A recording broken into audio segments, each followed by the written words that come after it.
غصے بھری نگاہوں سے اسے دیکھنے لگا۔ ندیم، آپ کو کیا ہو گیا ہے؟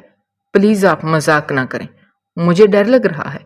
وہ میری آنکھوں میں دیکھتے ہوئے گیلی آواز کے ساتھ بولی۔ ابھی تو مجھے کیا کہا تھا کہ پاگل ہوں میں؟ پاگلوں جیسی باتیں کر رہا ہوں؟ کیا مطلب تھا تمہارا؟ میں اس پر کسی بپھرے ہوئے شیر کی طرح دھاڑنے لگا تھا۔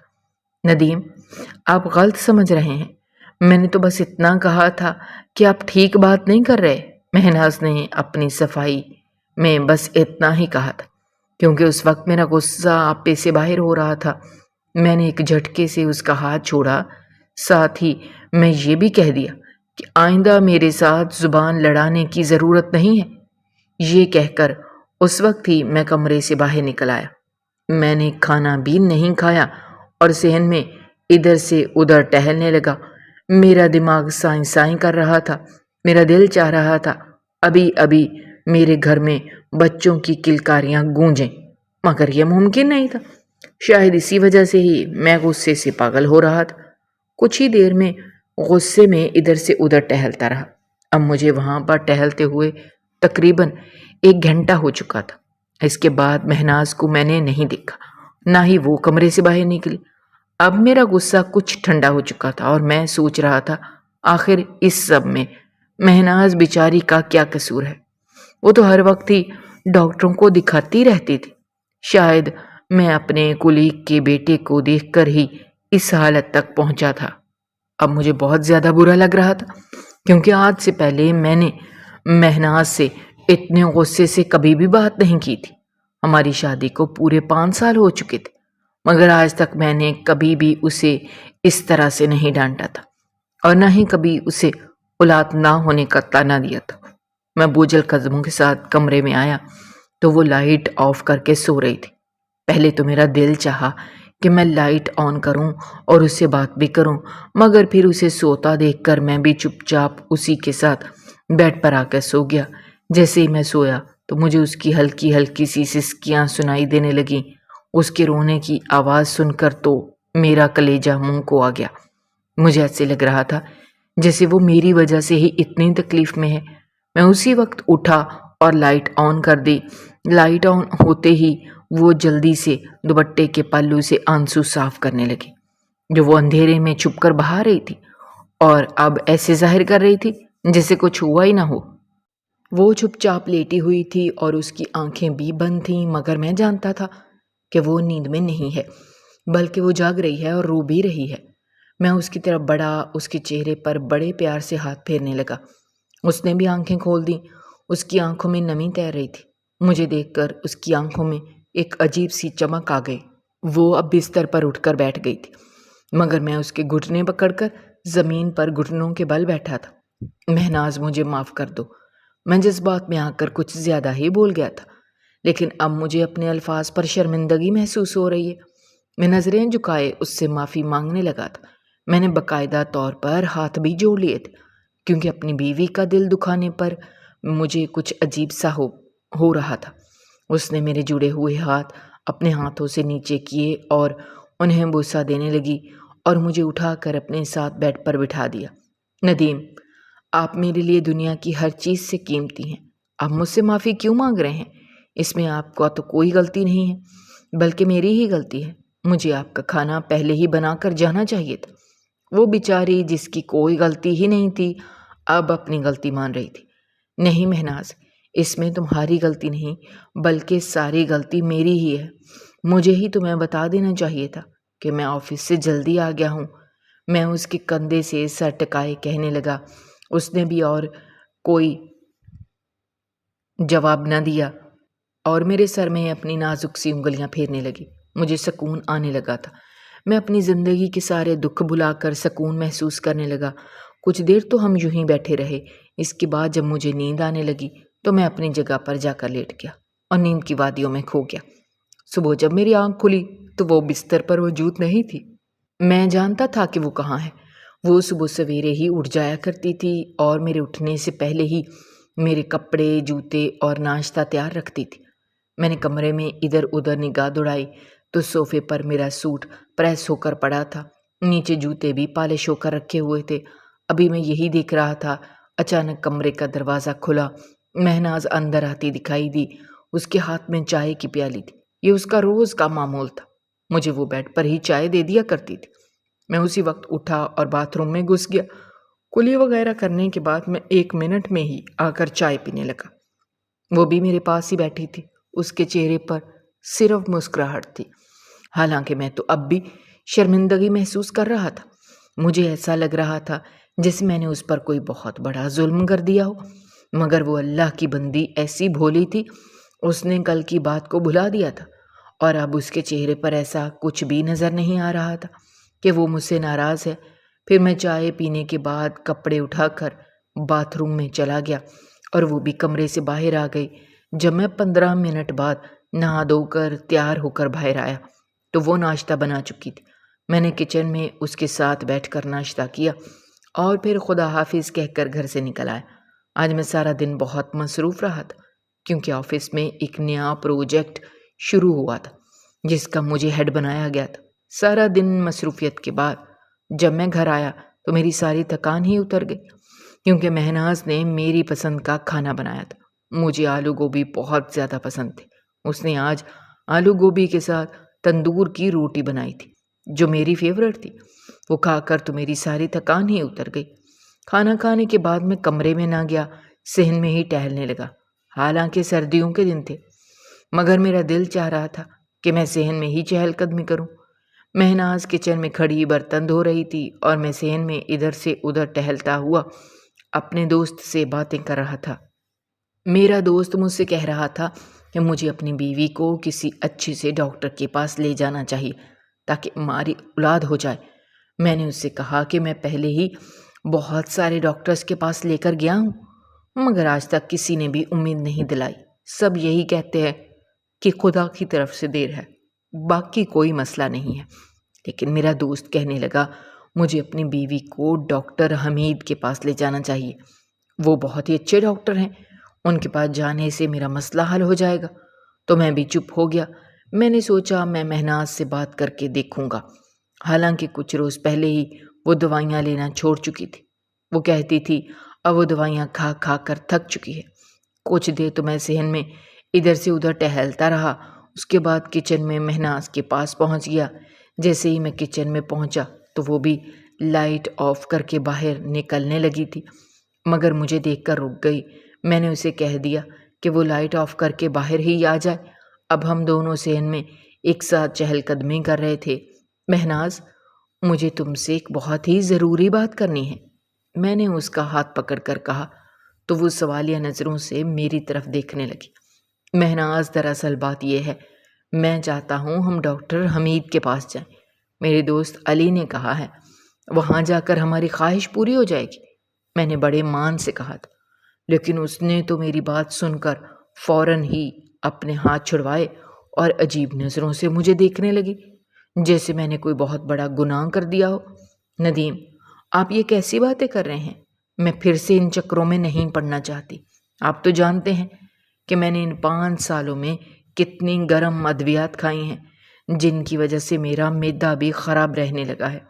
اب مجھ میں مزید سکت نہیں ہے۔ ویسے بھی سب ڈاکٹرز یہی کہتے ہیں کہ مجھ میں کوئی مسئلہ نہیں ہے، بلکہ خدا کی طرف سے دیر ہے۔ اس نے ایک تقریر کی صورت میں بات کی اور پھر کمرے کے اندر چلی گئی۔ مجھے اس کی بات سن کر بہت زیادہ غصہ آ رہا تھا۔ میں تو چاہ رہا تھا کہ ہمارا مسئلہ حل ہو جائے، مگر وہ تو بات کرنے کے لیے بھی تیار نہیں تھی۔ میں بھی غصے میں کمرے میں پہنچ گیا۔ وہ بیڈ پر بیٹھی موبائل استعمال کر رہی تھی۔ میں نے اس کا موبائل کھینچا اور دیوار پر دے مارا۔ مہناز، تمہیں ذرا ہوش نہیں ہے؟ مجھے تمہاری کتنی زیادہ فکر ہے۔ میں دن رات اس فکر میں گھل رہا ہوں کہ اگر میری اولاد نہ ہوئی تو کیا ہوگا۔ اولاد کے بغیر انسان کی زندگی نامکمل ہوتی ہے۔ میرا غصہ آسمان کی بلندیوں کو چھو رہا تھا اور میں غصے میں نہ جانے اسے مزید کیا کچھ کہے جا رہا تھا۔ ندیم، آپ میری بات سمجھ کیوں نہیں رہے؟ کیا آپ کو نہیں پتا آج تک میں نے سینکڑوں ڈاکٹرز کو دکھایا ہے، سب نے یہی کہا ہے ہم دونوں میں کوئی مسئلہ نہیں ہے، بلکہ خدا کی طرف سے دیر ہے۔ تو پھر آپ صبر کیوں نہیں کر لیتے؟ اس کی بات سن کر میرا غصہ مزید بڑھ گیا۔ مہناز، میں جانتا ہوں کہ ہم دونوں میں کمی نہیں ہے، لیکن ہم علاج تو کروا سکتے ہیں نا، میں اس کا ہاتھ پکڑ کر منت سماجت بھرے لہجے میں بولا، مگر وہ اپنا ہاتھ چھڑوا کر ایک طرف ہو گئے۔ آج بھی وہ کچھ عجیب سی ہو رہی تھی، شاید وہ ہر وقت کی یہ بحث سن سن کر تھک چکی تھی، لیکن میرے لیے تو یہ بات سب کچھ تھی، اور اولاد کا نہ ہونا میری زندگی کا سب سے بڑا خسارہ تھا۔ مہناز کے ساتھ ساتھ میں بھی ڈاکٹرز کو دکھاتا آیا تھا کہ مجھ میں تو کوئی کمی نہیں، لیکن آج تک سبھی ڈاکٹرز نے یہی کہا تھا کہ ہم دونوں میں کوئی کمی نہیں ہے۔ مہناز پلیز تم میری بات کو سمجھو، میں اولاد کے لیے تڑپ رہا ہوں۔ اگر ایک مرتبہ پھر سے ہم ڈاکٹر کے پاس چلے جائیں گے تو کیا قیامت آ جائے گی؟ میں نے اس سے کہا، مگر وہ میری کوئی بھی بات نہیں سن رہی تھی۔ کچھ دیر ہم دونوں میں بحث ہوتی رہی، پھر میں غصے میں کمرے سے باہر نکل آیا۔ میرا غصہ آسمان کی بلندیوں کو چھو رہا تھا۔ میرا دل چاہ رہا تھا میں اپنی جان لے لوں۔ مہناز تو میری کوئی بات سمجھ ہی نہیں رہی تھی، یا میں اس کی بات نہیں سمجھ رہا تھا، کیونکہ میں چاہتا تھا کہ ہم ڈاکٹر کے پاس چلیں، مگر وہ کہتی تھی کہ وہ اتنے ڈاکٹر کو دکھا چکی ہے، اس میں مزید سکت نہیں رہی۔ میں تقریباً آدھی رات سین میں اکیلا ٹھنڈ میں بیٹھا رہا۔ رات کے 1 بجے میری کلفی جمنے لگی تو میں بھی کمرے میں واپس آ گیا۔ وہ اب سو چکی تھی اور اس کے ہلکے ہلکے خراٹوں کی آواز بھی سارے کمرے میں گونج رہی تھی۔ مجھے حیرت ہوئی، آخر وہ اتنے سکون سے کیسے سو سکتی ہے؟ میں تو انگاروں پر لوٹ رہا تھا، لیکن اسے تو کوئی ہوش ہی نہیں تھا۔ اسے یوں دیکھ کر میرا غصہ جو تھوڑا کم ہوا تھا پھر سے بڑھ گیا۔ میرا دل چاہا ابھی سے جھنجھوڑ کر اٹھاؤں اور اسے پوچھوں کہ آخر میرا قصور کیا ہے؟ وہ میری بات کیوں نہیں مانتی؟ کیا میرا حق نہیں ہے میری بھی اولاد ہو اور میں بھی اپنے بچوں کو کندھے پر بٹھا کر محلے بھر کی سیر کراؤں؟ لیکن پھر میرے ضمیر نے یہ گوارا نہ کیا اور میں چپ چاپ سو گیا۔ سونے کے باوجود بھی مجھے نیند نہیں آ رہی تھی۔ میں تو بس ویسے ہی بستر پر لیٹا ہوا تھا۔ میرے ذہن میں بہت سارے خیالات آ رہے تھے کہ آخر مہناز کو کیا ہو گیا ہے، کیونکہ آج تک تو اس نے میری کوئی بھی بات نہیں ڈالی تھی۔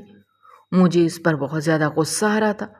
غصہ کرتے کرتے نہ جانے کب مجھ پر نیند کی دیوی مہربان ہوئی اور میں نیند کی وادیوں میں کھو گیا۔ صبح میری آنکھ کھلی تو مہناز کو سوتا پا کر مجھے حیرت کا جھٹکا لگا۔ ان 5 سالوں میں پہلی مرتبہ ہو رہا تھا۔ میں نے گھڑی پر وقت دیکھا تو اچھل کر بیڈ سے نیچے اتر آیا، کیونکہ 8 بج رہے تھے اور مجھے 8:30 دفتر کے لیے جانا تھا۔ میں نے مہناز کو بازو سے پکڑ کر جھنجھوڑا، مگر وہ پھر بھی نہ اٹھی۔ اب میں اسے مسلسل جھنجھوڑ رہا تھا۔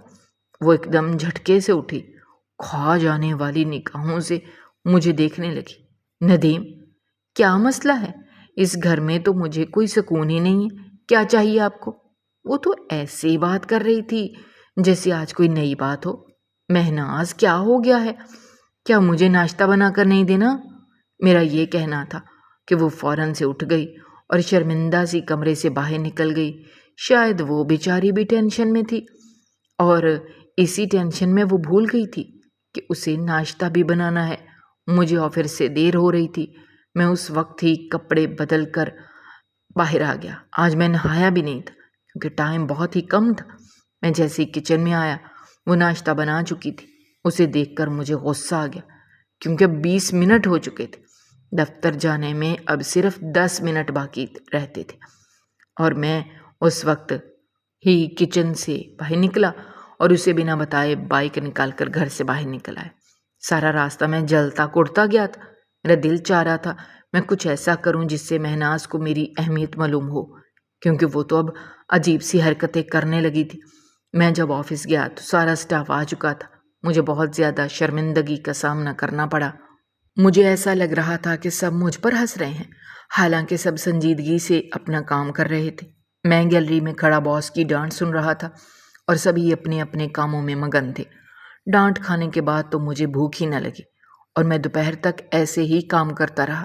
دوپہر کو جب میرے سبھی کولیگ کھانا کھانے کے لیے باہر گئے تو مجھے بھی بلانے لگے، مگر میں نے انہیں بھی منع کر دیا اور چپ چاپ اپنا کام کرتا رہا۔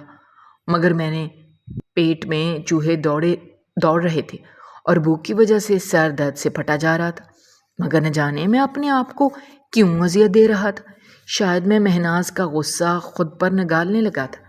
شام کو جب میں گھر گیا تو مہناز کی بھی طبیعت ٹھیک نہیں تھی۔ وہ پٹی باندھ کر صحن میں چارپائی پر بیٹھی چائے پی رہی تھی۔ اسے اس طرح بیٹھا دیکھ کر مجھے ایسا لگا جیسے وہ مجھے جلا رہی ہے، کیونکہ میں تھک ہار کر سارے دن کا بھوکا آیا تھا اور وہ یہاں بڑے آرام سے چائے پی رہی تھی۔ میں نے اسے کچھ نہ کہا، چپ چاپ کمرے کے اندر چلا گیا۔ میں نے دروازہ بھی بند کر دیا۔ نہ جانے مجھے کیوں اتنا غصہ آ رہا تھا۔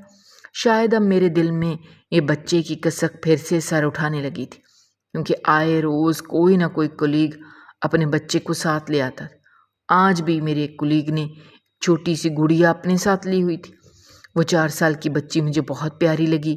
میرا دل چاہا کہ میں اسے اپنے گھر لے جاؤں، مگر میرا وہ کلیگ راضی نہیں تھا۔ شاید اسی وجہ سے ہی مجھے غصہ آ رہا تھا۔ میں بیڈ پر بیٹھا یہی سوچ رہا تھا، آخر مجھے کب تک اولاد کے لیے ترسنا پڑے گا کہ اچانک سے دروازے پر دستک ہوئی۔ میں جانتا تھا یہ کون ہے۔ میں نے اندر بیٹھے بیٹھے جواب دیا کہ مجھے کچھ نہیں چاہیے، کیونکہ میں جانتا تھا کہ مہناز کھانا لے کر آئی ہوگی۔ ندیم، آپ کھانا کھا لیں، آپ صبح بھی ناشتہ کر کے نہیں گئے تھے۔ اگر آپ کھانا نہیں کھائیں گے تو پھر میں بھی نہیں کھاؤں گی۔ مجھے اندر بیٹھے بیٹھے ہی مہناز کی آواز بالکل صاف سنائی دے رہی تھی۔ اس کی آواز سننے کے بعد بھی میں نے دروازہ نہ کھولا اور وہیں پر بیٹھا رہا۔ وہ اب بھی دروازہ بجا رہی تھی، مگر میں نے دروازہ نہ کھولا۔ کچھ دیر تو وہ دروازہ بجاتی رہی، پھر مایوس ہو کر واپس لوٹ گئی۔ میں بھی کچھ دیر یوں ہی کمرے میں بیٹھا رہا۔ اب اس واقعے کو تقریباً 1 گھنٹہ گزر چکا تھا۔ مجھے احساس ہوا کہ وہ بیچاری ٹھنڈ میں باہر بیٹھی ہوگی، تو میں کمرے سے باہر نکل آیا، مگر وہ صحن میں موجود نہیں تھی اور کچن کی لائٹ بھی جل رہی تھی۔ میں کچن کی طرف گیا۔ جیسے ہی دروازے کے سوراخ سے اندر دیکھا تو وہ بڑے مزے سے سلیب پر بیٹھی چولہا آن کیے ہاتھ سیک رہی تھی۔ اسے اس طرح کرتا دیکھ کر مجھے بہت زیادہ غصہ آیا۔ میرا دل چاہا ابھی اور اسی وقت اسے گھر سے بھگا دوں۔ اس کی اولاد نہ ہونے کی وجہ سے میں اتنی زیادہ ٹینشن میں تھا، مگر اسے تو کوئی ہوش ہی نہیں تھا۔ میں نے دھڑام سے دروازہ کھولا، دھندناتا ہوا اندر داخل ہو گیا۔ مہناز، تمہیں ذرا بھی شرم نہیں آ رہی؟ میں کتنی ٹینشن میں ہوں اور تم یہاں پر بڑے مزے سے بیٹھ کر آگ سیک رہی ہو۔ میں آتے ساتھ ہی اس پر غصے سے پھٹ پڑا تھا۔ وہ مجھے اتنا غصے میں دیکھ کر جلدی سے چولہا آف کر کے سلیب سے نیچے اتر آئے۔ ندیم، آپ کیا کہہ رہے ہیں؟ اب میں نے کیا کر دیا ہے؟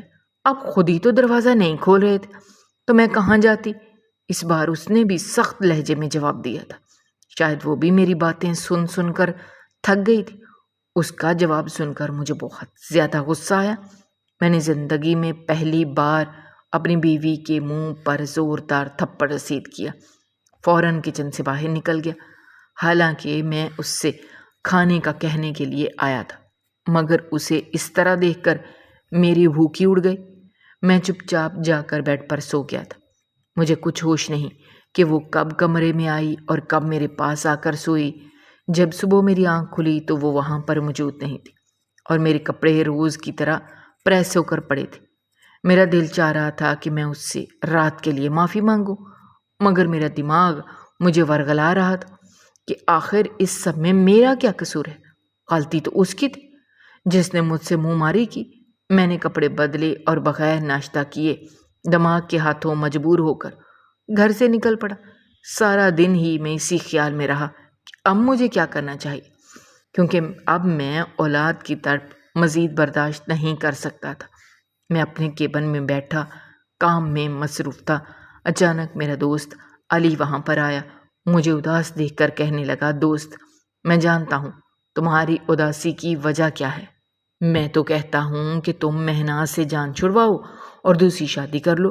بھابھی تمہیں اولاد کی خوشی نہیں دے سکتی۔ اس نے آتے ساتھ ہی میرے دل پر وار کیا تھا۔ اس کی باتیں بے شک مجھے بری لگی تھیں، مگر وہ سچ تھا اور میں بھی اب اسی بارے میں سوچنے لگا تھا۔ میں نے سوچا آخر کب تک میں انتظار کروں گا؟ ایک نہ ایک دن تو مجھے مہناز کو چھوڑنا ہی پڑے گا، کیونکہ میں اولاد کے بغیر نہیں رہ سکتا تھا۔ اس وقت مجھے معلوم نہیں تھا کہ جو چیز نصیب میں نہیں ہوتی وہ انسان چاہ کر بھی حاصل نہیں کر سکتا۔ اس وقت تو میں نے علی سے کہہ دیا کہ میں اپنی بیوی کو نہیں چھوڑ سکتا، لیکن میرے دل میں اب بھی یہ بات گھر کر گئی تھی کہ مجھے مہناز کو چھوڑ دینا چاہیے۔ میں گھر گیا تو میں بہت زیادہ غصے میں تھا۔ مجھے خود بھی سمجھ نہیں آ رہی تھی کہ میں اتنا زیادہ غصے میں کیوں ہوں۔ مہناز نے میرے سامنے کھانا لا کر رکھا، میں نے اٹھا کر زمین پر پٹک دیا، فوراً ہی کمرے سے باہر نکل گیا۔ میں کھانا آفس سے ہی کھا کر آیا تھا، اسی لیے میں نے بنا سوچے سمجھے کھانا زمین پر پٹک دیا۔ وہ بیچاری بھی حیران تھی کہ آخر میں نے ایسا کیوں کیا، مگر میں نے اس کی نظروں کے سوالوں کا جواب نہ دیا اور صحن میں آ گیا۔ وہ بھی میرے پیچھے نہ آئی، شاید اب وہ بھی میرے ان روز روز کے جھگڑوں سے تنگ آ گئی تھی۔ اب وہ بھی مجھ سے کھچی کھچی رہنے لگی تھی۔ اگلے روز بھی میں ناشتہ کیے بغیر ہی گھر سے باہر نکل گئی، دفتر میں جا کر ناشتہ کر لیا۔ اب میرا یہ روز کا معمول بن گیا تھا۔ ہر روز ہی ہمارے درمیان کسی نہ کسی بات کو لے کر جھگڑا ہوتا اور میں بنا ناشتہ کیے ہی آفس کے لیے نکل جاتا تھا۔ رات کا کھانا بھی میں باہر سے کھا کر آتا تھا۔ اب مہناز بھی مجھ سے دور ہو گئی تھی، اس نے بھی میری منتیں کرنا چھوڑ دی تھیں۔ اولاد نہ ہونے کی وجہ سے میں بہت زیادہ چڑچڑا ہو رہا تھا۔ آج جب میں آفس سے آیا تو میرا دماغ گھما ہوا تھا، کیونکہ میرے سبھی دوستوں نے مجھ سے کہا تھا کہ آخر تم کب تک ایک بھانج عورت کے ساتھ زندگی گزارو گے؟ وہ سچ ہی تو کہہ رہے تھے۔ آخر میں کب تک صبر کر سکتا تھا؟ میں نے سوچ لیا کہ میں مہناز کو چھوڑ دوں گا اور اس کے بعد دوسری شادی کر لوں گا، مگر میں نے یہ بھی سوچا کہ ابھی میں مہناز کو اس سب کے بارے میں کچھ نہیں بتاؤں گا، بلکہ چپ چاپ ہی کورٹ سے طلاق کے کاغذات تیار کرواؤں گا۔ اس دن میں نے دفتر سے جلدی چھٹی لی، وکیل کے پاس پہنچ گیا۔ میں نے اسے ڈائیورس پیپر بنانے کا کہہ دیا۔ اس نے مجھ سے کہا 1 ہفتے بعد وہ پیپرز آ کر لے سکتا ہوں۔ 1 ہفتے کا دورانیہ سن کر تو مجھے کچھ ہونے لگا۔ اب مجھ سے مزید صبر نہیں ہو سکتا تھا، کیونکہ جب بھی میں مہناز کو دیکھتا تو مجھے اپنے گھر میں ایک کمی سی محسوس ہوتی تھی، مگر اب مجھے انتظار تو کرنا ہی تھا۔ اس 1 ہفتے میں بہت چپ رہا۔ میں نے مہناز سے جان بوجھ کر ہی دوری بنائے رکھی تھی۔ اب وہ میرے دل سے اتر چکی تھی۔ اس ہفتے میں بھی میں نے 1-2 مرتبہ اس سے کہا کہ ہم ڈاکٹر حمید کے پاس چلتے ہیں، مگر اس نے تو میری بات ایسے ہوا میں اڑا دی جیسے میری کوئی اہمیت ہی نہ ہو۔ آج مجھے وکیل صاحب کے دفتر سے ڈائیورس پیپر لینے تھے، اس لیے ہی میں دفتر نہ گیا، کیونکہ میں نے سوچا کہ آج میں چھٹی کر لیتا ہوں، اور مجھے وکیل صاحب کے دفتر بھی دن 12 بجے جانا تھا۔ میں آج دیر سے گھر سے نکلا۔ مہناز کو معلوم نہیں تھا کہ میں دفتر جا بھی رہا ہوں یا نہیں، کیونکہ اب تو ہمارے درمیان بات چیت ہی نہیں ہوتی تھی۔ یہاں تک کہ میں نے تو اپنا کمرہ بھی الگ کر لیا تھا، اور اس بات پر بھی اس نے کوئی واویلا نہیں مچایا تھا۔ میں 1 گھنٹے بعد جب واپس گھر آیا تو اس کی حیرت کی انتہا نہ تھی، کیونکہ اسے معلوم نہیں تھا کہ میں دفتر گیا بھی ہوں یا نہیں۔ جب میں نے اس کے ہاتھ میں طلاق کے پیپرز پکڑائے تو اس کی آنکھوں سے آنسو نکلنے لگے، مگر اب میرے پاس کوئی اور گنجائش نہیں تھی۔ میں نے سوچ لیا تھا اب میں اسے چھوڑ دوں گا۔ ندیم، آپ میرے ساتھ ایسا نہیں کر سکتے، میں آپ کو دل سے چاہتی ہوں، پلیز میرے ساتھ ایسا مت کیجیے۔ وہ روندی ہوئی آواز کے ساتھ میرے قدموں میں بیٹھ کر میری منتیں کرنے لگی تھی۔ میں نے ایک جھٹکے سے اپنے پاؤں چھڑوائے اور پیچھے کو ہو کر کھڑا ہو گیا۔ مجھے اس کا لہجہ بالکل بھی پسند نہیں آ رہا تھا۔ شاید میرے ذہن میں بچہ سوار ہو گیا تھا، اور اب میری محبت بھی دم توڑ گئی تھی۔ میں نے چلا کر کہا کہ ڈائیورس پیپرز پر دستخط کرو اور میرا پیچھا چھوڑ دو۔ میرا یہ کہنا تھا کہ وہ پھوٹ پھوٹ کر رونے لگی، مگر میں نے اپنی بات دوبارہ زوردار آواز میں دہرائی تو وہ بیچاری بھی ڈر گئی، کانپتے ہاتھوں کے ساتھ ڈائیورس پیپر پر دستخط کر دیے۔ میں نے اس سے کہہ دیا کہ ابھی کے ابھی تمہیں اس گھر سے باہر نکلنا ہوگا۔ اس بار اس نے کوئی بات نہ کی، چپ چاپ کمرے میں چلی گئی۔ آدھے گھنٹے کے اندر ہی وہ اپنا بیگ تیار کر کے کمرے سے باہر نکل آئی تھی۔ اس نے میری طرف دیکھا بھی نہیں، چپ چاپ گھر سے باہر نکل گئی۔ مجھے ایسا لگ رہا تھا کہ میری زندگی آسان ہو جائے گی، میں جلد از جلد بچے کا باپ بن جاؤں گا۔ اس وقت مجھے یہ نہیں معلوم تھا کہ جو چیز انسان کے نصیب میں نہ ہو وہ کبھی بھی نہیں ملتی، اور شاید میرے نصیب میں اولاد نہیں تھی۔ وہ جا چکی تھی اور میں چپ چاپ اپنے گھر میں اکیلا بیٹھا تھا۔ میرے ماں باپ تو آج سے 3 سال پہلے ہمیں چھوڑ کر چلے گئے تھے۔ اب میں بالکل اکیلا رہ گیا تھا، لیکن اس وقت مجھے اس چیز کا بالکل بھی احساس نہیں تھا۔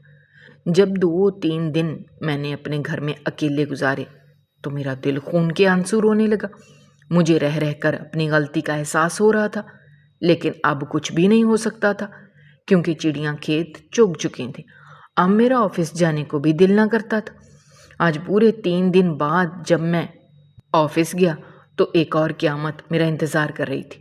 مجھے آفس سے نکال دیا گیا تھا، اور وہ بھی کسی وجہ کے بغیر۔ یہ سن کر تو میرا دل ہول اٹھا۔ مجھے ایسا لگا کہ مجھے میرے کیے کی سزا ملی ہے، کیونکہ میں نے ایک بے قصور کو طلاق دی تھی۔ لیکن پھر میں نے خود کو سنبھالا، آفس سے باہر نکل آیا۔ میں نے سوچا صرف یہ ایک آفس تو نہیں، شہر بھرا پڑا ہے اس طرح کے دفتروں سے، مجھے کہیں نہ کہیں تو نوکری مل ہی جائے گی۔ اگلے دن میں شہر کے سبھی بڑے بڑے دفتروں کی خاک چھانتا رہا، مگر کسی نے بھی مجھے نوکری پر نہ رکھا۔ اب میں بے روزگار ہو گیا تھا۔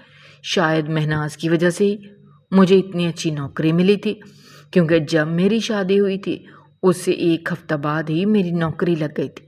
اس سے پہلے تو میں بس یوں ہی ایک جگہ ملازمت کرتا تھا، وہاں پر میری تنخواہ بھی اچھی نہیں تھی، مگر شادی کے 1 ہفتے بعد ہی میری اتنی اچھی جگہ نوکری لگ گئی تھی، اور میں نے پورے 5 سال وہاں پر کام کیا تھا۔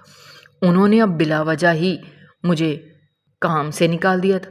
سچ ہی کہتے ہیں کہ رزق عورت کے نصیب سے اور اولاد مرد کے نصیب سے ہوتی ہے۔ شاید میرے نصیب میں اولاد تھی ہی نہیں۔ میرا دوست اکثر مجھ سے کہتا تھا، اب تم دوسری شادی کر لو، اب تو تم اپنی پہلی بیوی کو بھی طلاق دے چکے ہو۔ مگر میرا دل دوسری شادی کو نہ تھا، کیونکہ میں ایک بے روزگار انسان تھا، اور بے روزگار انسان سے کون اپنی بیٹی کا رشتہ طے کرتا ہے، اور وہ بھی ایک شادی شدہ مرد سے۔ میں نے سوچا کہ میں غیر ملک میں جا کر اپنی قسمت آزماؤں گا اور پھر اس کے بعد ہی شادی کے بارے میں سوچوں گا، مگر باہر جانے کے وسائل بھی میرے پاس نہیں تھے، کیونکہ جو تنخواہ ہوتی تھی وہ تو میں ہر مہینے خرچ ہو جاتی تھی۔ میرا تو کوئی بینک بیلنس نہیں تھا، اور جو تھوڑے بہت پیسے میرے پاس تھے اس سے میں باہر نہیں جا سکتا تھا۔ پھر میں نے سوچا کہ میں اپنا گھر بیچ دوں گا اور باہر چلا جاؤں گا، کیونکہ اب یہ گھر بھی مجھے کاٹنے کو دوڑتا تھا۔ لیکن ابھی میرا پاسپورٹ وغیرہ بننے میں 1-2 ماہ لگنا تھا۔ اب میں سارا دن گھر پر رہتا، تنہائی مجھے کاٹنے کو دوڑتی تھی، مجھ سے کوئی بھی بات کرنے والا نہیں تھا۔ میں نے اپنے دوستوں سے ملنا جلنا بھی چھوڑ دیا تھا۔ آج پورے 1 ماہ بعد میں علی سے اس کے گھر پر ملا، ایک اور پہاڑ میرے سر پر ٹوٹ پڑا۔ علی نے مجھے میری سابقہ بیوی کی شادی کا کارڈ دکھایا۔ وہ دیکھ کر مجھے حیرت کا جھٹکا لگا۔ میں نے تو سمجھا تھا کہ اس بانجھ عورت سے کوئی بھی شادی نہیں کرے گا، مگر ابھی تو ہماری طلاق کو صرف 2 ہی ماہ ہوئے تھے کہ اس کی شادی ہو رہی تھی۔ وہ علی کا ایک دور کا جاننے والا تھا جو مہناز سے شادی کر رہا تھا، اور اس نے علی کو بھی کارڈ بھیجا تھا۔ جب علی نے مجھے وہ کارڈ دکھایا تو مجھے ایسا لگا کہ میں ابھی زمین پر ڈھیر ہو جاؤں گا۔ میری زندگی برباد ہو گئی تھی، مہناز اپنی زندگی میں آگے بڑھ گئی تھی۔ میں بنا کچھ کھائے پیے ہی علی کے گھر سے باہر نکل آیا، حالانکہ اس نے میرے لیے ایک خاص دعوت کا انتظام کر رکھا تھا۔ سارا راستہ میری آنکھوں سے آنسو بہتے رہے۔ مجھے رہ رہ کر اپنی غلطی کا احساس ہو رہا تھا۔ اب مجھے لگ رہا تھا میں نے غلط قدم اٹھایا۔ میں گھر نہ گیا بلکہ سیدھا ایجنٹ کے پاس گیا۔ میں نے اس سے کہا کہ جلد از جلد میرا پاسپورٹ بنا دے، میں اب اس ملک میں اور نہیں رہ سکتا۔ ایجنٹ نے کہا ابھی کچھ دن لگیں گے، مجھے انتظار کرنا ہوگا۔ اس کی بات سن کر میں گھر آ گیا۔ وہ 15 دن میں نے بڑی مشکل سے گزارے۔ 15 دن کے بعد میں دبئی کے لیے روانہ ہو گیا۔ وہاں جا کر میں ٹیکسی چلانے لگا تھا۔ میں نے اپنا گھر بھی بیچ دیا تھا، اور انہی پیسوں سے میں نے ٹیکسی خرید لی تھی۔ اب میں ایک مسافر بن کر ایک انجانے ملک میں زندگی گزار رہا تھا۔ میری زندگی میں کوئی بھی سکھ نہیں رہا تھا۔ پہلے میری زندگی اچھی تھی، اپنا گھر تھا اور میری بیوی بھی رہتی تھی، مگر اب تو میں بالکل ہی اکیلا ہو کر رہ گیا تھا۔ ہر وقت میں یہی سوچ سوچ کر پچھتاتا رہتا، مگر اب پچھتانے کا کوئی فائدہ نہیں تھا۔ اب تو میں اسموکنگ بھی کرنے لگا تھا۔ مجھے وہاں پر رہتے ہوئے تقریباً 2.5 سال ہو گئے تھے۔ میری شکل بالکل بھی دیکھنے لائق نہیں رہی تھی۔ ایسا معلوم ہوتا تھا جیسے کوئی چرسی بھنگی ہو، حالانکہ میں صرف سگریٹ ہی پیتا تھا، لیکن ٹینشن کی وجہ سے میں اتنا زیادہ کمزور ہو گیا تھا کہ سبھی لوگ یہ سمجھتے تھے کہ شاید میں کوئی نشہ کرتا ہوں۔ میں ٹیکسی بھی بڑی مشکل سے چلاتا تھا، اور وہ بھی دن کے 2-3 گھنٹے۔ اس کے بعد میں گھر واپس آ جاتا، اور وہ ایک چھوٹا سا گھر تھا جس میں 5 کمرے تھے، ہر کمرے میں 2-2 3-3 آدمی رہتے تھے۔ میں بھی ایک کمرے میں رہتا، مگر میرے ساتھ کوئی بھی نہیں رہتا تھا، کیونکہ آج سے 2 ماہ پہلے ہی میرا روم میٹ پاکستان واپس چلا گیا تھا، کیونکہ اس کی شادی ہو رہی تھی۔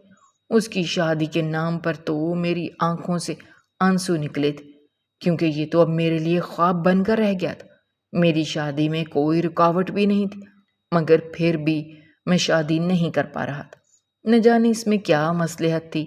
میں نے 1-2 مرتبہ اپنے دوستوں سے بھی بات کی کہ میں شادی کرنا چاہتا ہوں، مگر اب تک کوئی رشتہ نہیں مل رہا تھا، کیونکہ میں پہلے جیسا ندیم نہیں رہا تھا۔ میری شکل و صورت کے ساتھ ساتھ میری آمدنی بھی پہلے جیسی نہیں رہی تھی۔ میں تو بس اپنے گزارے لائق ہی کماتا تھا، جو میں مہینے میں خرچ کر دیتا تھا۔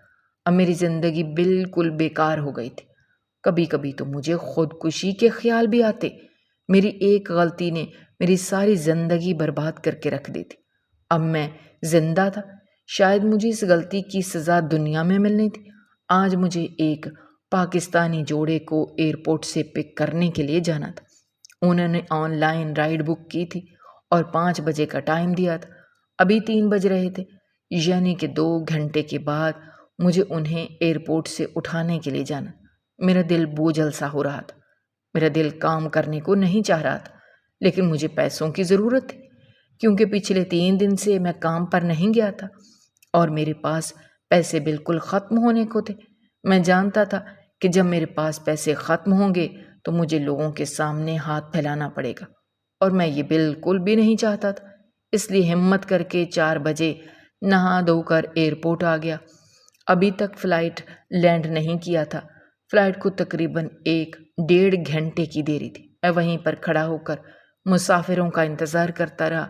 اب 5 بج چکے تھے، فلائٹ بھی آ چکی تھی، مگر ابھی تک وہ مسافر باہر نہیں نکلے تھے۔ شاید ایئرپورٹ پر مسافروں کے بیگز کی چیکنگ ہو رہی تھی۔ پورے آدھے گھنٹے کے بعد مجھے ایک میسج ریسیو ہوا، اور وہ اسی نمبر سے آیا تھا جنہوں نے رائڈ بک کی تھی۔ وہ مجھے ایک چوک کی طرف بلا رہے تھے۔ وہ ایک مشہور چوک تھا جسے میں بڑے اچھے سے جانتا تھا۔ میں پچھلے 2.5-3 سال سے یہاں پر کام کر رہا تھا اور مجھے یہاں کے چپے چپے سے واقف تھا۔ جب میں وہاں پر پہنچا تو وہاں مجھے ایک مرد اور ایک عورت دکھائی دیے۔ عورت کا رخ دوسری طرف تھا اور مرد کا رخ میری طرف۔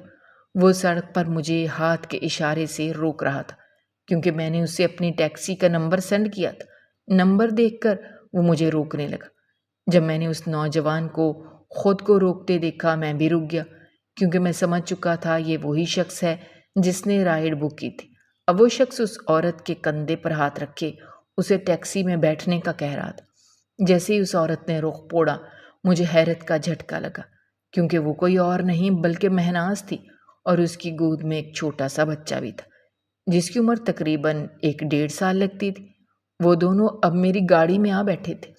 مہناز نے مجھے نہیں دیکھا، کیونکہ میں نے چہرے پر ماسک لگا رکھا تھا۔